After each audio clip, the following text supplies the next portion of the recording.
I want to share with you first, before we launch into, God willing, a deeper understanding of Rosh Hashanah, something I saw yesterday. Very nice thing. So this week's Parsha, friends, Parshas Kisavai, just like Parshas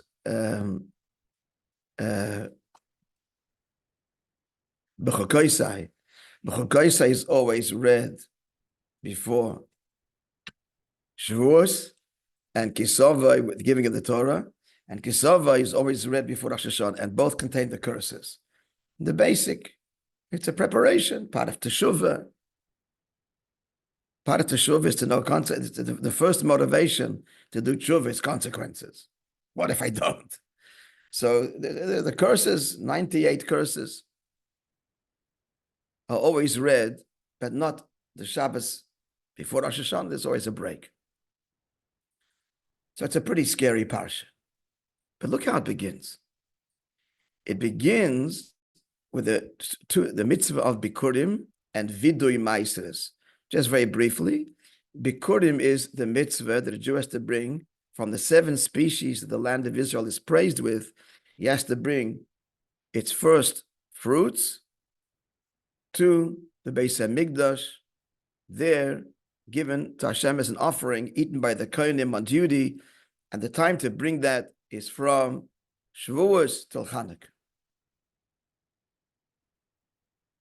That's one mitzvah. Then there's Vidui Maisres. Vidui Maisres is every 3 years. That, without going into a lot of detail now, it's a 6-year agricultural cycle, but divides into 2. Because year number 3 and year number 6,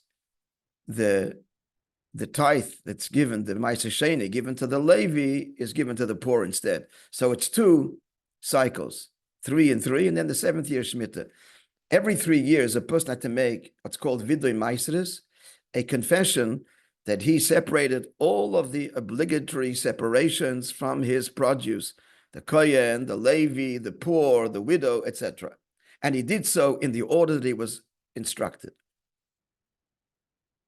Now, the interesting thing is they're both called Vidui. Both. When you bring your Bikurim, what do you do there? The Torah tells us there's a whole text that the Jew's supposed to read. And he's thanking God. He describes our history that the Jewish people have faced the threat of extinction from the very beginning, going back to Yaakov and Lavan, and then went to Mitzrayim. They enslaved us. But now we're here in Eretz Yisrael and beautiful land, and here are the fruits. Now, this Thanksgiving is called a vidui, confession. Why is that? What confession? We would normally associate confession with sins. Vidui, I've sinned. The word confession is associated with Avedas, with Chatoyim. Here it's called, the Rambam calls this, Chayvelis Vade. A person has to use the word confession and say the whole text, this whole thank you text.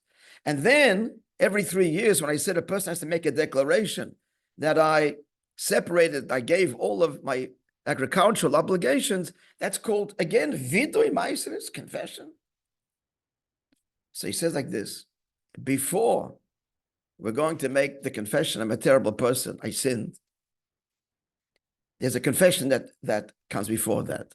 Positive confession. A, gratitude. He says a healthy confession. Thank you, Eibishter, for your gifts. That's Bikurim. Thank you for the gifts. And Vidui Maisres, this is even deeper. Confession, I did a good job. I did to the best of my ability and my obligation. And a person has to acknowledge his worth. A, his gifts and his own worth. Self-esteem. Before I'm going to be critical of myself, first I have to embrace the positive, my achievements. That's number 1. I have to embrace the blessings that I have, acknowledge them. That's number 1. And then number 2, that I, to the best of my ability, this is what I accomplished. And I accomplished it well, a job well done. And after this foundation, then comes next to the parsha, sins and confession. So he says, Bemis, every morning we start the same way. We say, Moida Ani. The first thing a person wakes up is not I'm a terrible person. It's thank you. That's like Bikurim, thanking you for the gifts. First, we have to embrace, confess, because we tend to get down on ourselves. This is a healthy confession. No, it's not so terrible. On the contrary, you're a very blessed person. Look what you have. And secondly, look what you accomplished. So, Maidani is, look what you have. Wake up in the morning and you think for a second, you're alive, a yid, wife, children. And then right away, in me is a pure neshama, I'm a pure yid. I'm a good person. We all are deep down. Okay, so we're going to tweak. We're going to fix, which has to be fixed. But the foundation of the fixing is the Maidani and Lakai Neshama Shanasatabi. Maidani is thank you for the gifts. And the Tahiri, I have a pure Neshama and it's still pure. And that's the two confessions. The Bikurim is the gifts, and the Vidlei Maisis, Ichagiton, I did my part to the best of my ability. We'll make it do better, we'll do more, but not chas v'shalom, to negate the value, and that has to be front and center, the very first thing. Somebody think about it, huh? Very nice. Okay, so now, friends, we're going to begin a little bit our journey in understanding Rosh Hashana. Rosh Hashana, my dear friends, is unique of all of the holidays that a Jew celebrates. How is it unique? In many ways, but here's something that sets it apart from everything else. All the other holidays were basically celebrating something at a simple level that Hashem did in the past. Took us out of Egypt, that's Pesach. Shabbos created the world. Sukkot, Hanukkah, Purim, they all celebrate events.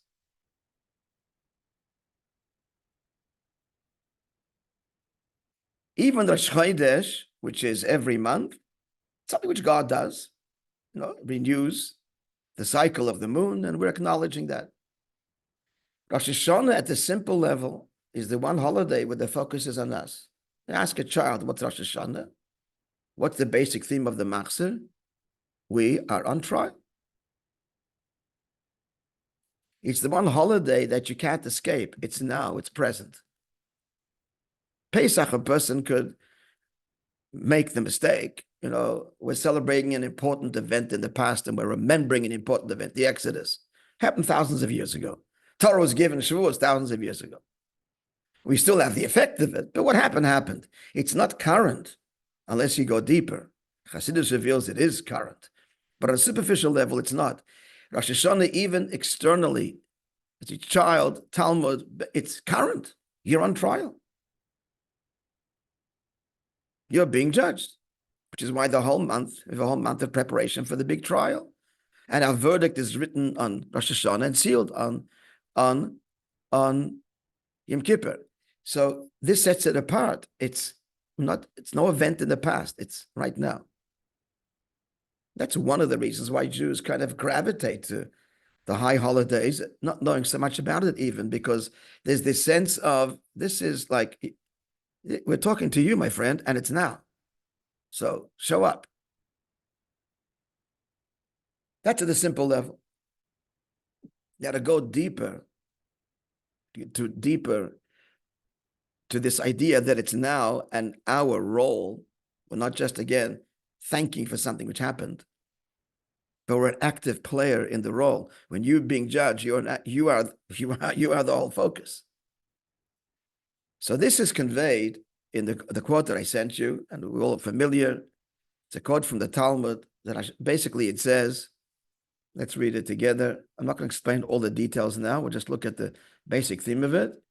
So it's a famous quote. Friday at 5. I sent it, yes? Yeah, here it is.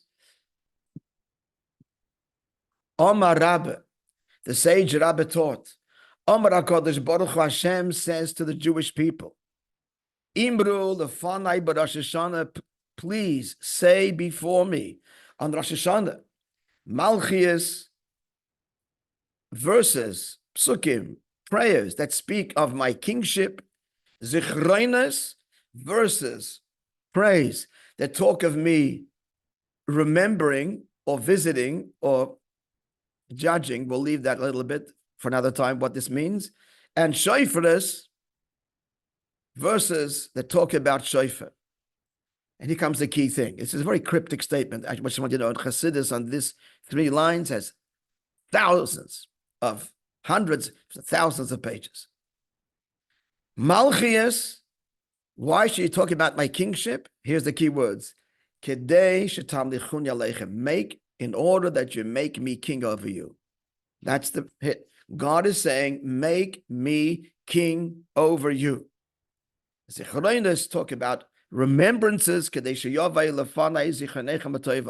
I want to remember you in a good way. Now, this has to be explained. God doesn't forget. What does it mean to remember? Putting that aside, but man, how do you accomplish all of the above? Shofar, through blowing the shofar. We're not explaining all the details. We're zeroing in on the heart of this statement, which is, make me king over you. All right, so listen up. So you hear right now, this is again, the focus is on us. God's waiting for us. We have to make him king. So we're going to explore that a little bit. What does it mean we make God king? So first was the general background, which we're all familiar, just to briefly mention.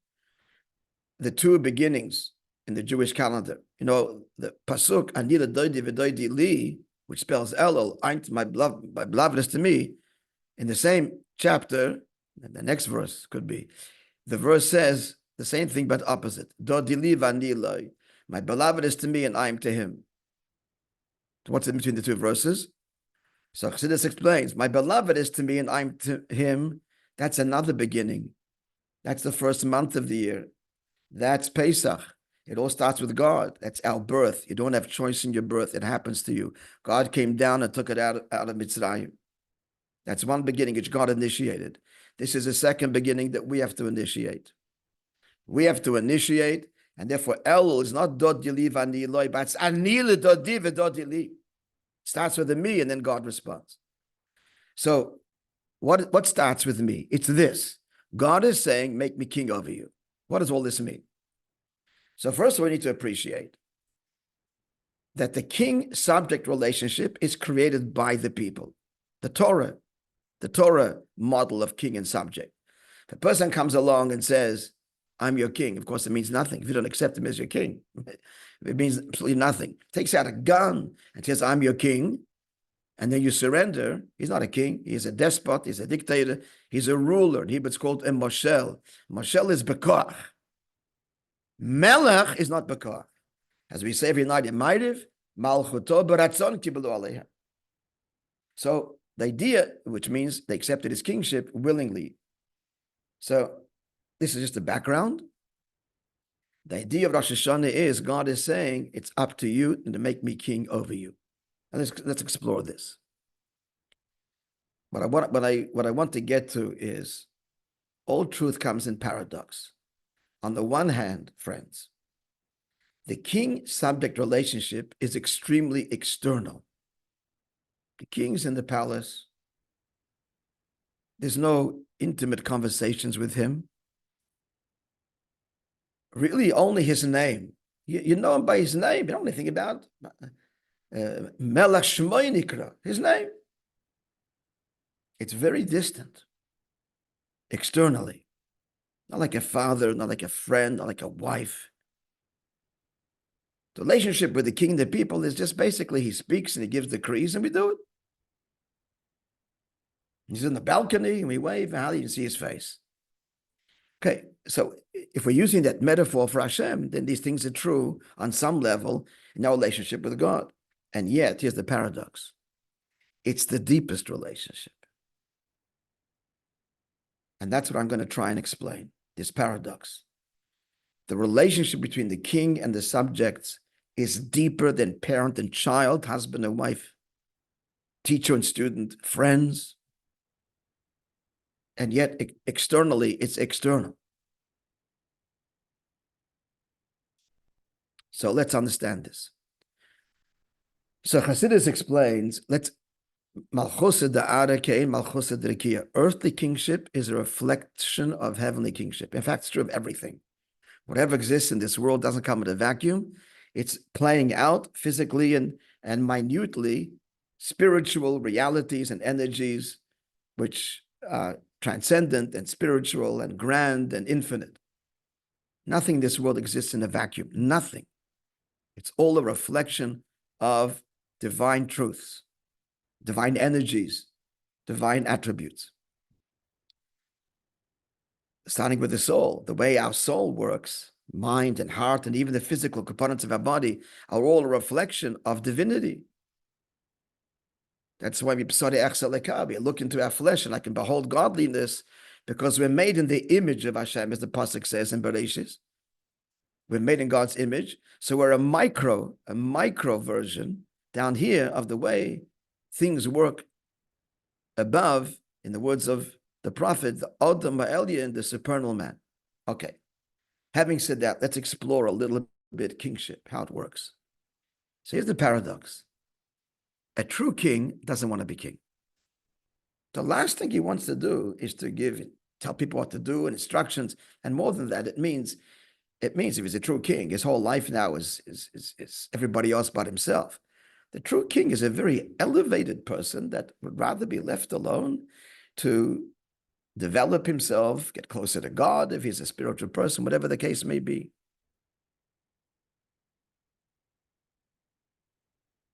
Which is why a true leader resists. Moishe Rabbeinu resists. Every true Rebbe resists being a leader, because the whole idea of to control or dictate or give instructions to somebody else, that's foreign. It's foreign. On many levels, it's foreign.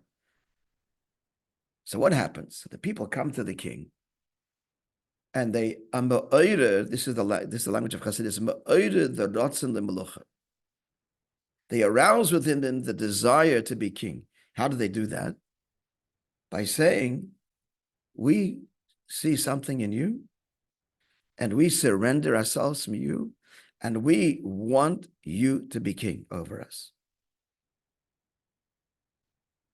They have to arouse it. This is exactly what God is saying here, right? The quote, make me king over you. Because to be king is not the natural state.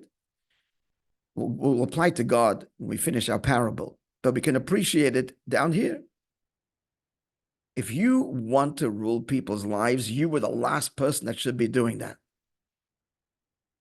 If you get a kick on it's a power trip, these people are the most dangerous people in the world. And that's what most leaders are. They fight for the position, they manipulate, because it's all an ego trip. It's a sense of power, control, and they also just want to get everything you have and squeeze it out of you without destroying you, because they want to get more out of you tomorrow. This is a corruption of leadership, and the worst kind of leadership possible, which for the most part, world leaders pretty much are. A true king is the most humble person. The last thing he wants to do is to dictate and control somebody else. So how does he become king? Not here. It's the people. The people, they say, we want you to be king. They surrender themselves to him. We are yours. We pledge allegiance. Everything that we have is we devote to you. And this arouses within him the desire to be king. Why? Why would this touch him? Why would this touch him? Why doesn't he resist that too? What in the end is going to make him say, okay, here's the answer. This is the core of Rosh Hashana. What the people are saying to him is, we see ourselves in you.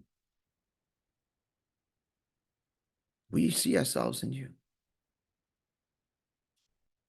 What they're touching is a very deep level that he, in his own personality, did not relate to. Namely, how at the core, the deepest part of him is actually a level that he shares with all the people. The deepest part of him is that part of him that makes him one, is the core essence of his identity, of his soul, that he is one with everyone. He responds to them because they elicit within him a deeper part than he's consciously aware of.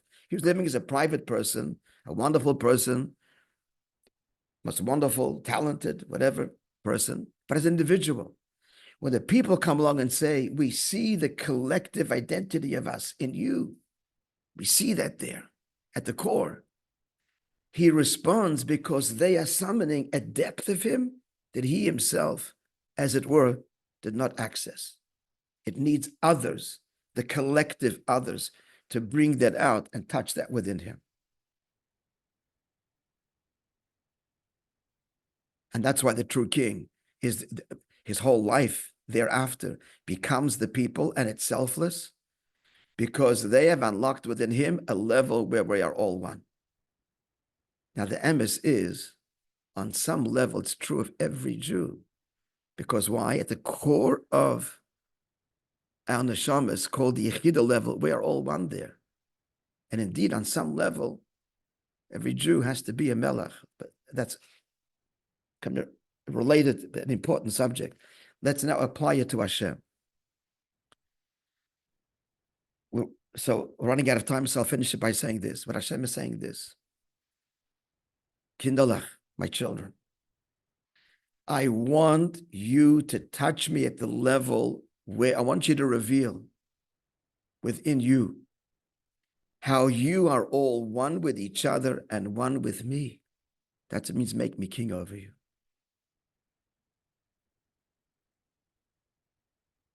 As opposed to God as creator and other divine manifestations, which we'll, God willing, explore next week.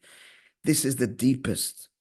This is the deepest. Here, Malchus is bringing out that God and Jews are one, and all our Jews are one with each other. That's why it's so critical that we are united. The Shabbos before Rosh Hashanah is Atem Nitzav Mayim Kulchem. You all stand united. Because if you're not united, then you're not touching me, says Hashem, the depth of me. Because you haven't revealed the depth of you. And the depth of you is all Jews are one at the core. And at that level, you're one with me. That's what you have to reveal. Every year, deeper and deeper. And that makes me your king. King is the people, and the people see themselves in the king, and the king is the people. This deep, essential relationship, I want you to unlock, because it's easy to ignore it. We could remain connected, but not one. You do a mitzvah once in a while, you come to shul, do a mitzvah, it's all very nice. But then you live your life, and God is God, and we're two separate entities. No, make me your king means I want to be one with you in the deepest way. And that can only happen when you will reveal your depth. And you will declare to me, I'm yours, I'm one with you. That's what the shofar is. The sound of the shofar is this instinctual cry, and it's bent in its shape. I'm yours. We're one. My neshama is a part of you. I can't be me without you. And Kavayachol, Hashem is not God without his people. Because he chose it should be that way. He gave a piece of himself in us. This is the outline. Now, to be explained is, that's the core essence of the relationship. But how is it manifested practically? It's practically in action. The king-subject relationship is that you're not having discussions buddy-buddy. He gives instructions. We follow them. The rules of governance, melech, governance. That can be manifested in the practical deed. How we're going to open up this year something in my life on a practical level and allow God to be revealed there. That is the expression of we're being one when it comes down to the small nitty-gritty practicalities of life. That's the true test of being one. Like in a marriage, it's not the big grand moments. It's in the small little incidental things that you can see husband and wife really connect. Malchus is all about, just practicality. That's where it's expressed ultimately. Okay, this was an outline a little bit. And Be'ez Hashem will explore this deeper a little bit next week. How many more Fridays do we have to Rosh Hashana? 2, yeah? In addition to this one. Yeah, so Be'ez Hashem will continue this. I hope we were successful in conveying what this is all about. Hashem is saying, I'm waiting for you. Touch me in a deeper way than you ever did before by revealing your own soul. And at that level, you're connected to every Jew. And at that level, that's where we are one. Touch that, reveal it. And how will that be expressed? In the small minutiae of life. All the way down to the small moments. One in the deepest way. All right, Yidden, to be continued, God willing, next week. A wonderful Shabbos. Good to see Shabbos, you, Ari, Rabbi. Joseph. Shabbos, Rabbi. Thank you, Rabbi. Good Shabbos. Thank you very much. But hey, guys, this Shabbos is a big Bisto Shabbos. It's a big Shabbos in MTC. It's Chai Elul. I got to tell you this. Chai Elul is the birthday of the Baal Shem Tov in the year 1698. Nachas. The same day, 1745, Kahas, who carried the ark, the Ark in the desert, the clan of Kahas, the tribe of Levi, born the Alter Rebbe, the birth of Hasidus, basically, of the general Hasidus and Chabad Hasidus. So it's a big Shabbos in MTC, a big Fabrengen after davening. So everybody's invited to attend.